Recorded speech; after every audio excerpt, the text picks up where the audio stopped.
आज की इस वीडियो में आपका स्वागत है। आज हम भाषा एवं व्याकरण के अंतर्गत वर्ण विचार को समझेंगे। भाषा एवं व्याकरण जो कि नई शिक्षा नीति के अंतर्गत हिंदी विषय के बीए प्रथम वर्ष के प्रथम सेमेस्टर में विकल्प के रूप में है। तो ये आवश्यक नहीं है कि सिर्फ ये हिंदी विषय के विद्यार्थियों के लिए ही उपयोगी है, बल्कि चाहे विज्ञान का हो या चाहे वाणिज्य के छात्र छात्राएं हो, हिंदी व्याकरण सभी के लिए आवश्यक है। तो सभी इस पर ध्यान दें और इसका अध्ययन करें। आइए हम आज समझेंगे वर्ण विचार कि वर्ण किसे कहते हैं, जिसे हम अल्फाबेट भी कहते हैं। जैसा कि आप जानते हैं कि हिंदी व्याकरण के मुख्यतः 3 भाग होते हैं: वर्ण विचार, शब्द विचार एवं वाक्य विचार। आज हम लोग हिंदी व्याकरण के जो प्रथम खंड है वर्ण विचार, उसके अंतर्गत हम समझेंगे कि वर्ण की परिभाषा क्या है, वर्ण के भेद क्या है, उसको हम विस्तार से जानेंगे। क्योंकि कई बार क्या होता है कि शब्द का अर्थ हम जानते हैं, लेकिन उसका सटीक उत्तर या सटीक अर्थ हमारे पास नहीं होता है, इसलिए वर्ण विचार का अध्ययन करना अति आवश्यक है। सबसे पहले हम समझते हैं कि वर्ण विचार किसे कहते हैं। वर्ण विचार के अंतर्गत वर्णों के ध्वनि चिन्ह, उनके भेद तथा उच्चारण आदि पर हम अध्ययन कर सकते हैं। यह हिंदी व्याकरण का पहला भाग है, जिसमें भाषा की मूल इकाई ध्वनि, वर्ण तथा वर्णमाला इत्यादि आती है। अब हम वर्ण की परिभाषा को समझें। वर्ण या अक्षर वह छोटी से छोटी ध्वनि इकाई है जिसके टुकड़े नहीं किए जा सकते। अब ये वर्ण कौन से हैं? उदाहरण देखिए, अ, ई, क इत्यादि। अ का हम इसके भाग नहीं कर सकते, इसके टुकड़े नहीं कर सकते। वर्ण भाषा की मूल इकाई है, अर्थात भाषा की जो प्रथम इकाई है या जहां से भाषा की शुरुआत है वो वर्ण से ही होती है और प्रत्येक शब्द वर्णों के योग से ही बनता है। यहाँ पर एक छोटा सा उदाहरण मैं दूंगी। जैसे आम है, इसमें कितने मूल ध्वनियां हैं? आ, मौ, लेकिन मौ में भी अ है।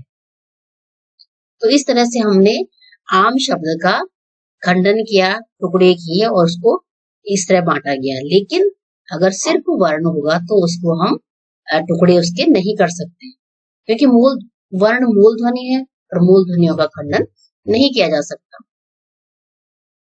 इस तरह से हम कह सकते हैं कि भाषा की जो सबसे छोटी इकाई है वह ध्वनि है और इस ध्वनि को ही वर्ण कहते हैं। प्रत्येक भाषा की अपनी एक लिपि होती है और उसी प्रकार हिंदी भाषा की बात करें तो हिंदी भाषा की जो लिपि है वो देवनागरी है और हिंदी भाषा में 52 वर्ण होते हैं मानक के अनुसार।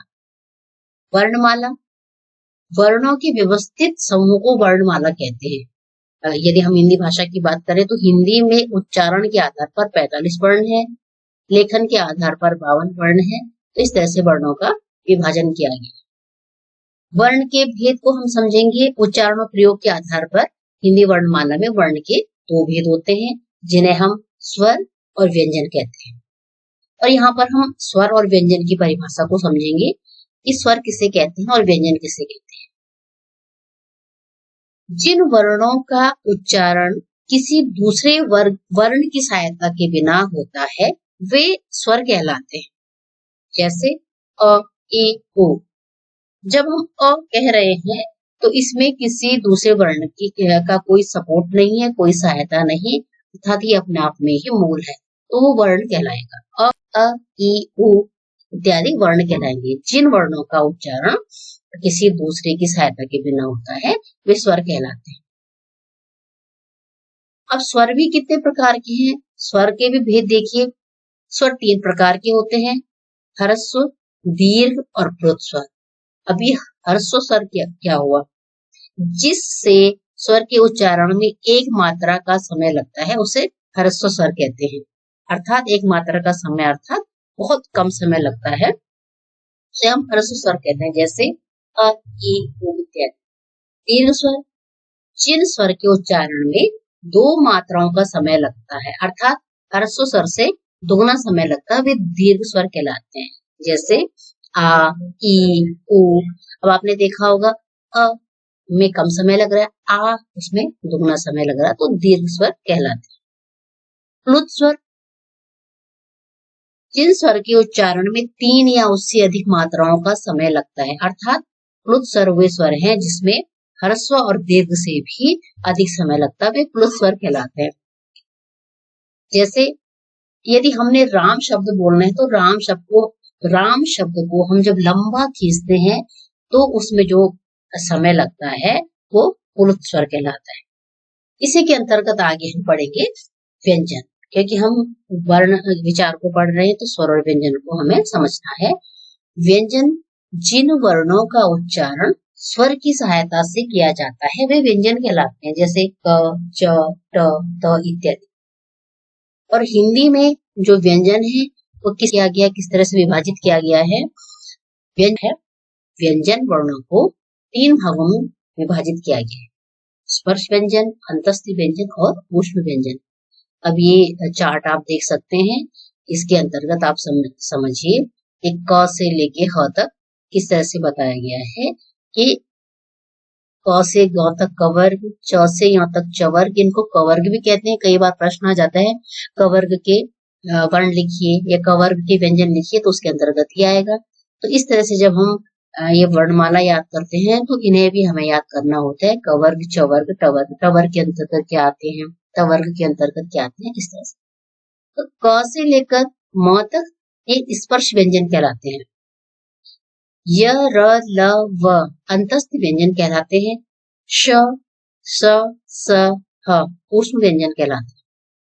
इन वर्णों के अतिरिक्त भी हमारे पास कुछ वर्ण होते हैं, जैसे अनुस्वार, जिसे हम अंग की मात्रा कहते हैं, विसर्ग, जिसे हम अह कहते हैं, तथा अनुनासिकता अर्थात अनुनासिक वर्ण चंद्रबिंदु, अनुनासिक वर्ण अर्थात जो चंद्रबिंदु कहलाता है। उन्हें अयोगवाह वर्ण भी कहा जाता है। क्यों? क्योंकि अयोगवाह वर्ण की जो गणना है वो न तो स्वर में है और न ही व्यंजन में है, तो अनुस्वार विसर्ग इनको अयोगवाह भी कहा जाता है। इसके पश्चात हमारे पास है संयुक्त वर्ण। हिंदी वर्णमाला में संयुक्त वर्ण भी है। इसके अंतर्गत आते हैं जो 2 व्यंजन के मेल से बनते हैं, जैसे अक्ष, त्र, ज्ञ। तो ये किस तरह से बन रहे? क धन श, त धन र से त्र, य धन य से य। तो इन्हें हम संयुक्त वर्ण कहते हैं। इस प्रकार हम जो भी हमने अभी समझा उसको हम जाने कि हमने कितना समझा। जैसे संयुक्त वर्ण किसे कहते हैं, इसका उत्तर देखिए। वे वर्ण जो व्यंजन के मेल से बनते हैं, 2 व्यंजन के संयुक्त वर्ण कहलाते हैं।